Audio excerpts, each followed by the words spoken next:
నందు ప్రేమిన సాదరి సహోదరులకు యేసుక్రీస్తు నామములో శుభములు. దేవుని యొక్క నూతనమైన కృప మీకు కలుగునుగాక. ఈరోజు దేవుడు మనకిచ్చిన మాట 10వ కీర్తన 4వ వచనం.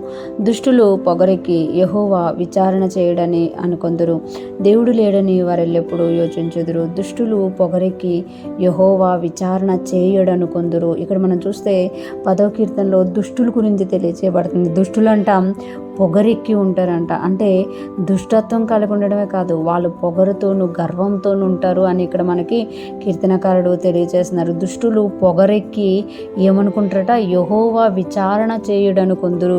అంటే దేవుడు విచారణ చేయుడు, దేవుడు మనల్ని పట్టించుకోడు. మనం ఎన్ని తప్పులు చేసినా, ఎన్ని పాపం చేసినా, ఎవరికి ఎంత హింస పెట్టినా దేవుడు ఏం విచారణ చేయడు అని అనుకుంటారట. ఎందుకు వాళ్ళు అనుకుంటారు అంటే, మొదటిది వారిలో ఉన్నది దుష్టత్వం కనుక, రెండోది వాళ్ళు పొగరెక్కిపోయి ఉన్నారు కనుక.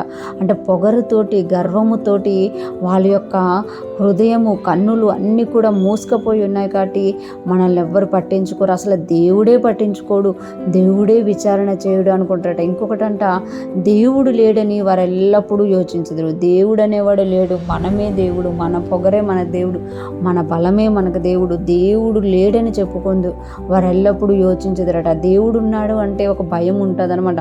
ఒక భయం ఉండి ఏ తప్పైనా చేయకుండా ఉండడానికి, లేకపోతే ఎవరి మీద అంటే ఎవరినైనా హింసించడానికి భయపడతారు. కానీ వాళ్ళు ఏం ఆలోచిస్తారు అంటే, దేవుడే లేడని యోచిస్తారట. అంటే చూడండి ఎంత భయంకరమో.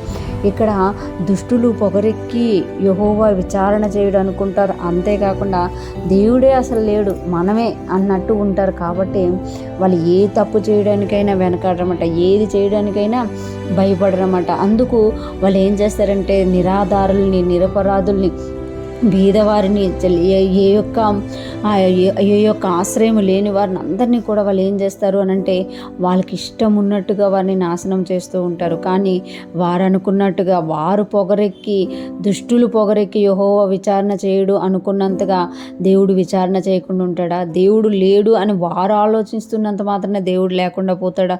ఒకరోజు దేవుడు ఖచ్చితంగా ఆ విషయాలన్నింటిలో విచారణ చేసి నేనున్నాను అని వారికి తెలియజేస్తారు. ఐగుప్తులో ఇశ్రాయేలు వెళ్ళినప్పుడు యోసేపుని ఎరగని రాజు వచ్చినప్పుడు ఇశ్రాయేల్ని హింస పెట్టారు. కానీ దేవుడు మోషేని పంపించినప్పుడు, కాలం సంపూర్ణమైనప్పుడు, మోషే వచ్చినప్పుడు 10 తెగుళ్ళతో వాళ్ళ దేశాన్ని ముట్టినట్టు మనం చూస్తాం. 10 దేవతలకు తీర్పు తీర్చినట్టుగా మనం చూస్తాం.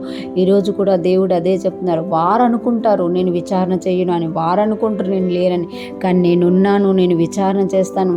దుష్టుల యొక్క పొగరునంతటినీ నేను అణిచివేసేసి నేనున్నాను అని వారికి తెలియచేస్తాను అని దేవుడు తెలియచేస్తున్నారు. ఈరోజు ఫ్రెష్ మన్నా వింటున్న ప్రతి ఒక్కరూ జ్ఞాపకం చేసుకోవాలి, దేవుడు ఉన్నారు, దేవుడు ఖచ్చితంగా విచారణ చేస్తారు అని మనం భయము కలిగి, ఆయన యందు భక్తి కలిగి మనము ముందుకు సాగిపోదుము గాక.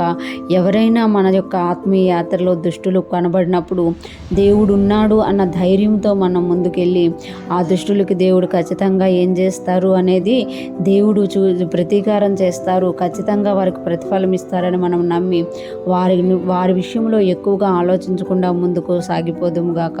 దేవుని కృప మనకు తోడయుండి నడిపించును గాక. ఆమేన్.